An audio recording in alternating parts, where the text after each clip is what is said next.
देखिए साहब, इस वीडियो में हम आपसे बात करेंगे mathematics most important question answer test series के पार्ट 13 के बारे में, यानी कि पार्ट 13 के बारे में।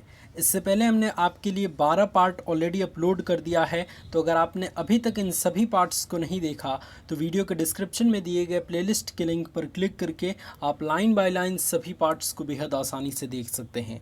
इससे पहले हम इस वीडियो को शुरू करें, आप देख रहे हैं हमारा चैनल पांडित्य टेक्निकल। मैं हूं आपका दोस्त रोशन पांडे। आइए अपने इस वीडियो को शुरू करते हैं। और देखिए साहब, जितने भी क्वेश्चन हम टेस्ट सीरीज़ के माध्यम से आपको बताते हैं वो सभी क्वेश्चन वेरी वेरी इंपॉर्टेंट हैं। सो उन सभी क्वेश्चंस को आप अच्छे तरीके से तैयार कर लीजिएगा। अगर आपने शुरू से लेके लास्ट तक के टेस्ट सीरीज़ को फॉलो कर लिया एग्जामिनेशन तक, तो डेफिनेटली आपको इसी टेस्ट सीरीज से कई क्वेश्चन देखने को मिलेंगे। ठीक है, तो आप लास्ट तक वीडियो को ज़रूर देखिए और सभी टाइप के क्वेश्चन को सीखते ज़रूर चलिए। जिसमें सबसे पहला क्वेश्चन आज का आपके स्क्रीन पे है कि दो संख्याओं का योगफल 45 है। दो संख्याएं हैं, उनका योगफल कितना है? 45 है। उन संख्याओं का अंतर योगफल का 1/9 गुना है, तो संख्याएं होंगी। ठीक है, यहाँ पे कितनी संख्या के बारे में बात की जा रही है? दो संख्याओं की। तो मान लेते हैं कि वो संख्याएं x हैं और y हैं। दो संख्याएं हैं तो पहली संख्या x और दूसरी संख्या y है। ठीक है, अब कह रहा है कि दो संख्याओं का योगफल 45 है, अर्थात x प्लस वाई बराबर हम 45 लिख सकते हैं ना, क्योंकि हमने संख्याएं ही माना। क्या हमने संख्याएं माना कि पहली संख्या x है और दूसरी संख्या y है। तो इस तरीके से हमने ये वाला लाइन पढ़ के और ये वाला स्टेटमेंट लिख दिया कि दो संख्याओं का योगफल 45 है, अर्थात x प्लस वाई बराबर 45। ठीक है, इसको आप समीकरण नंबर 1 याद रखेंगे। फिर उसके बाद कह रहा है कि उन संख्याओं का अंतर मतलब माइनस, तो x माइनस वाई हम लिख देंगे। उन संख्याओं का अंतर योगफल का 1/9 गुना है। तो योगफल कितना है? योगफल आप सभी देख रहे हैं 45 है। दो संख्याओं का योगफल 45 है, तो 45 का 1/9 गुना है, यानी कि 1/9 और गुणे 45 आप लिख सकते हैं। 9 पचे 45, तो x माइनस वाई बराबर कितना आ गया? 5। इसको मान सकते हैं आप समीकरण नंबर 2, और इसको सिंपल तरीके से सॉल्व करेंगे, x और y की वैल्यू निकल के आ जाएगी। आइए देखते हैं कि कैसे हम इसको सॉल्व करेंगे। तो जैसे कि मैंने आपको कहा कि मान लेना है आपको कि संख्याएं x और y हैं, a और b भी आप मान सकते हैं। ठीक है, तो हमने माना है यहाँ पे संख्याएं x और y है। तो पहले सिचुएशन में कह रहा है कि दो संख्याओं का योगफल 45 है, अर्थात x प्लस वाई बराबर 45। समीकरण नंबर 1 हमने इसको मान लिया। ठीक है, दूसरा कह रहा है कि उसका अंतर जो है वो योगफल का 1/9 गुना है, यानी कि उनका अंतर x माइनस वाई बराबर योगफल दिया गया है 45 और इसका 1/9 गुणा है, तो 1/9 गुणे 45 हमने कर दिया। फिर आप देख सकते हैं कि 9 पचे 45, 5 बार में कट गया, तो x माइनस वाई बराबर 5 हो गया। इसको हमने मान लिया समीकरण नंबर 2। आप देख सकते हैं समीकरण नंबर 1 और समीकरण नंबर 2 को देख के कि अगर इन दोनों को हम जोड़ें, प्लस करें, तो इसमें y से y कट जाएगा। एक प्लस में है, एक माइनस में है, और x जुड़ जाएगा, तो x और x कितना हो जाएगा? 2x बराबर 45 और 5 कितना होता है? 50 होता है। 2x बराबर 50 आ गया, तो x बराबर कितना आ गया? 25। x का मान 25 हमारा निकल के आ गया। अब हम इस x का मान 25 रख देंगे, तो हम लिख सकते हैं कि समीकरण नंबर 1 से 25 प्लस वाई बराबर 45 लिख सकते हैं ना, समीकरण नंबर 1 से। तो y बराबर क्या हो जाएगा? 45 माइनस 25, तो 45 माइनस 25 करेंगे तो हमारा कितना आ जाएगा? आंसर 20 आ जाएगा। तो 20 और 25 हमारा करेक्ट आंसर निकल के आ गया। तो 20 और 25 कौन सा ऑप्शन है? आप सभी देख रहे हैं कि ऑप्शन नंबर बी हमारा बिल्कुल करेक्ट आंसर है, 20 और 25। तो इस तरीके से इस क्वेश्चन का बी ऑप्शन करेक्ट आंसर हो जाएगा।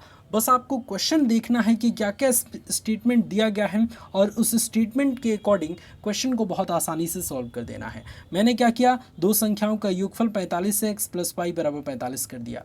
दो संख्याओं का अंतर जो है वो योगफल का 1/9 गुणा है, तो 1/9 गुणे 45 कर दिया। ठीक है, 5 बार में कट गया, दोनों को सॉल्व कर दिया। x का मान आपका 25 आ गया, y का मान आपका 20 आ गया। सिंपल तरीके से option number B correct answer हो जाएगा। मात्र आप 10 सेकेंड से 20 सेकेंड में आप इस क्वेश्चन को सॉल्व कर पाएंगे, अगर आपकी स्पीड अच्छी है तो। अब आगे बढ़ते हैं और नेक्स्ट क्वेश्चन के बारे में बात करते हैं। अगर यहाँ पे मैं कुछ और दे दूँ कि यहाँ पे मैं डिजिट बदल दूँ, अगर यहाँ पे कहूँ कि दो संख्याओं का योगफल 20 है और उनका अंतर योगफल का 1/5 गुणा है, तब आप बताइए कि संख्याएं क्या होगी, या आपकी प्रैक्टिस के लिए मैंने डिजिट बदला, सेम उसी टाइप से क्वेश्चन सॉल्व होगा। आप हमें बताएंगे कि पहले क्वेश्चन का आंसर क्या होगा जो मैंने आपको दिया है होमवर्क के तौर पे, ठीक है ना। चलिए नेक्स्ट क्वेश्चन के बारे में बात करते हैं।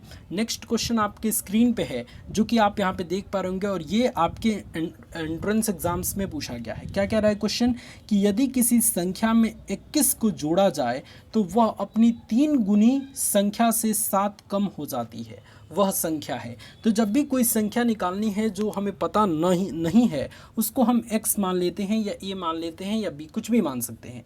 तो हम कहेंगे कि माना वो संख्या क्या है, x है, ठीक है। तो कह रहा है कि यदि किसी संख्या में 21 को जोड़ा जाए, तो मान लेते हैं कि वो संख्या x है और x में 21 को जोड़ा जाए, तो कह रहा है कि वह अपनी 3 गुनी संख्या से 7 कम है। जब भी कम के बारे में बात होगी तो वहाँ पे माइनस करेंगे, ठीक है।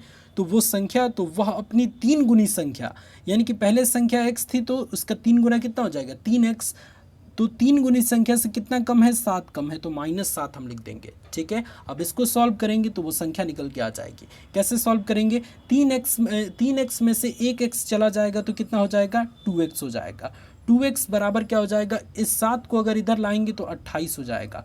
तो 2x बराबर हमारा निकल के आ गया, 2x बराबर निकल के आ गया 28। तो x की वैल्यू कितनी आ जाएगी, 14 दूनी 28। तो 14 हमारा करेक्ट आंसर हो जाएगा।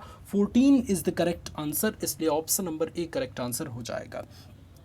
बस आपको देखना है कि क्वेश्चन कह क्या रहा है। क्वेश्चन ये कह रहा है कि वह संख्या है, यानी कि उस संख्या का मान ज्ञात करना है।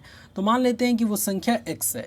पहला लाइन में कह रहा है कि किसी संख्या में 21 को जोड़ा जाए, यानी कि x + 21 किया जाए तो वह अपनी 3 गुनी संख्या से 7 कम हो जाती है, यानी कि 3 गुनी संख्या से 7 कम हो जाती है। तो वह संख्या का मान ज्ञात कीजिए। x का मान, तो सिंपल तरीके से इस इक्वेशन को सॉल्व कर देंगे तो x का मान आपका 14 निकल के आ जाएगा। तो इस क्वेश्चन का ए ऑप्शन करेक्ट आंसर हो जाएगा। आप इसको बहुत आसानी से सॉल्व कर सकते हैं। तो आप यहाँ पे देख सकते हैं कि इसको कैसे सॉल्व किया गया है, सिंपल वे में हम इसको सॉल्व कर देंगे। आगे बढ़ते हैं और नेक्स्ट क्वेश्चन के बारे में बात करते हैं। आइए कुछ प्रतिशत के क्वेश्चंस को कर लेते हैं, जिससे हमें इस टाइप के क्वेश्चन को सॉल्व करने की प्रैक्टिस बन जाए। ये भी क्वेश्चन आपके एंट्रेंस एग्जाम में पूछा गया है। क्या क्वेश्चन कह रहा है कि 50 विद्यार्थियों की एक कक्षा में 40% लड़कियाँ हैं। 50 विद्यार्थियों की कक्षा में, यानी कि एक क्लास है उसमें 50 विद्यार्थी बैठे हैं, ठीक है। और उन विद्यार्थियों में 40% लड़कियां हैं, यानी कि 50 विद्यार्थियों में 40% लड़कियां हैं, तो कक्षा में लड़के कितने हैं, ठीक है।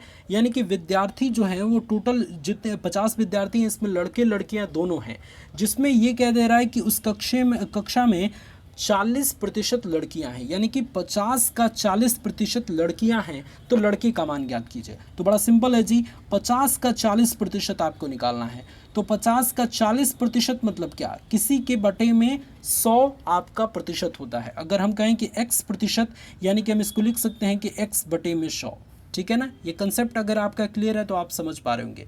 तो इसी तरीके से 50 विद्यार्थियों की कक्षा में 40% लड़कियां हैं, तो 50 का 40% कितना हो जाएगा, 50 गुणे 40/100 हो जाएगा। 2 जीरो से 2 जीरो कट जाएगा, 5 चौको कितना होता है 20, यानी कि 20 लड़कियां हैं। 50 विद्यार्थियों की एक कक्षा में 40% लड़कियां हैं, यानी कि 20 लड़कियां हैं। लेकिन क्वेश्चन में कह रहा है कि कक्षा में कितने लड़के हैं, तो 50 में से 20 लड़कियां हैं, तो बचे जो वो लड़के हैं। तो 50 में से 20 को घटा देंगे, तो 20 को घटा, क्योंकि ये 20 लड़कियां हैं, ये 50 विद्यार्थियों में से 20 लड़कियां हैं, तो विद्यार्थियों की संख्या में से अगर लड़कियों की संख्या घटा दे तो लड़कों की संख्या आ जाएगी। तो लड़कों की संख्या कितनी आ गई, 30 आ गई। तो इस तरीके से इस क्वेश्चन का डी ऑप्शन करेक्ट आंसर हो जाएगा। अगर मैं यहीं पे कहूँ कि 50 की जगह पे अगर 80 विद्यार्थी हों और उसमें 40% लड़कियां हों, तो आप बताइए कि कक्षा में कुल कितने लड़के हैं, ठीक है। तो इस क्वेश्चन को सॉल्व कीजिएगा और कमेंट में हमें आंसर बताइएगा। ये तीसरा क्वेश्चन मैं आपको दे रहा हूँ, ठीक है। पहला दिया था और फिर दूसरे में नहीं दिया था, क्योंकि दूसरा बहुत सिंपल सा कंसेप्ट था। फिर तीसरा मैं क्वेश्चन आपको होमवर्क के तौर पे दे रहा हूँ, डिजिट बदल के। यहाँ पे क्या होगा, 80 विद्यार्थी होगा, और 80 विद्यार्थियों की कक्षा में 40% अगर लड़कियाँ हैं, तो कक्षा में लड़के की संख्या कितनी है आप हमें कॉमेंट में बताएंगे। ठीक है ना। चलिए नेक्स्ट क्वेश्चन के बारे में बात करते हैं। नेक्स्ट क्वेश्चन आपकी स्क्रीन पे है और मोस्ट इंपॉर्टेंट क्वेश्चन है, ठीक है। इस टाइप के क्वेश्चन को समझ जाइएगा। देखिए कह रहा है कि यदि x का 60% x के 75% से 30 कम है। मैंने क्या कहा कि जब कम के बारे में बात होगी तो माइनस करेंगे और जब ज़्यादा के बारे में बात होगी तो प्लस करेंगे, ठीक है ना। तो कह रहा है कि यदि x का 60% x के 75% से 30 कम हो तो x का मान ज्ञात कीजिए। मैंने आपको क्या कहा था, प्रतिशत मतलब क्या होता है, प्रतिशत मतलब किसी भी चीज़ का 100वां भाग, ठीक है, यानी कि उसके बटे में 100। तो यहाँ पे x का 60% कह रहा है, तो x का 60% क्या हो जाएगा, x गुणे 60 बटे में 100 लिख सकते हैं ना, यानी कि 60x बटा 100 लिख सकते हैं हम इसको, 60x बटा 100 लिख सकते हैं। तो हम इसको सीधे लिख देंगे, इसका यानी कि x का 60% 60x बटा 100 हो जाएगा।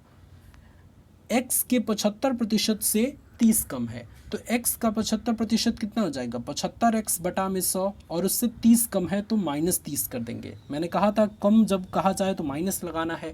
अब आप सिंपली इसको सॉल्व कर दीजिए। करना क्या है कि इस वाले पार्ट को इधर पक्षांतर कर दीजिए और इस माइनस वाले पार्ट को इधर पक्षांतर कर दीजिए। तो जब पक्षांतर करेंगे तो आपका हो जाएगा 75x बटे में 100 माइनस 60x बटे में 100 बराबर क्या हो जाएगा, 30 हो जाएगा। इसका एलसीएम कितना हो जाएगा, इसका एलसीएम आपका 100 हो जाएगा, और 75 में से 60 गया, कितना बच जाएगा, 15x बच जाएगा। 15x बटे में 100 बराबर 30 हो जाएगा। 15 दूनी 30 होता है, 100 का गुणा 2 में होगा, तो x का मान आपका 200 निकल के आ जाएगा। तो सिंपल तरीके से इसे भी हमने सॉल्व कर लिया और इस क्वेश्चन का ए ऑप्शन करेक्ट आंसर हो गया, ठीक है। अगर आप इसका सॉल्यूशन देखना चाहते हैं तो आपकी स्क्रीन पे है कि x का 60% x के 75% से 30 कम है, तो हम इस तरीके से स्टेटमेंट लिखेंगे। x का 60% यानी कि x गुणे 60 बटे में 100, 60x बटा 100 हो गया, बराबर 75x बटा 100 हो गया, -30 हो गया। इसको सॉल्व करेंगे तो हमारा एलसीएम 100 हो जाएगा और 75 में से 60 जाएगा, 15 हो जाएगा।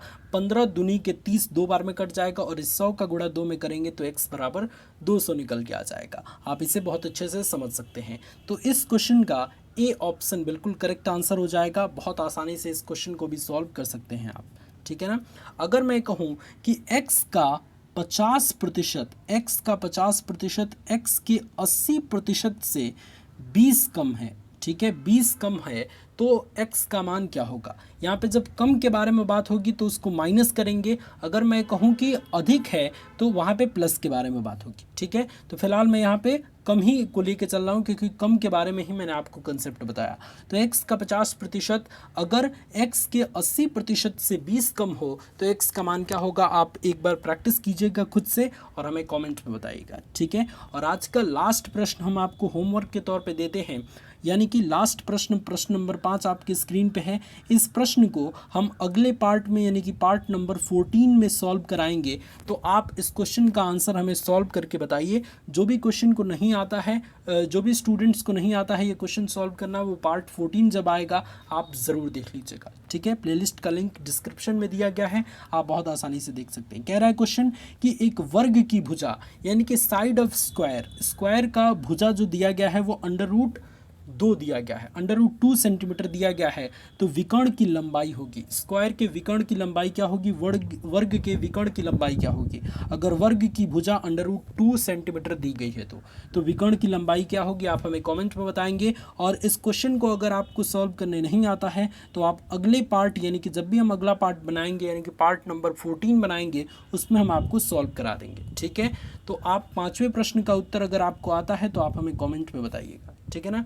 तो मुझे लगता है कि आज मैं बहुत अच्छे तरीके से कुछ क्वेश्चंस के कंसेप्ट को आपको अच्छे से क्लियर करा पाया हूं। अगर आपको हमारा ये वीडियो पसंद आया तो इस वीडियो को लाइक कर दीजिए, चैनल को सब्सक्राइब ज़रूर कर लीजिए, जिससे एंट्रेंस एग्जामिनेशन में मैं बहुत अच्छी तरीके से आपकी फ्री में हेल्प कर पाऊँ और अच्छे अच्छे कंटेंट के साथ आप तक प्रस्तुत हो पाऊँ। इस वीडियो को शेयर कर दीजिए और अपने दोस्तों को बताइए कि पांडे जी टेक्निकल चैनल पे बिल्कुल बहुत ज़बरदस्त तैयारी कराई जा रही है, रेगुलर टेस्ट कराया जा रहा है। इस वीडियो को देखने के लिए बहुत बहुत धन्यवाद।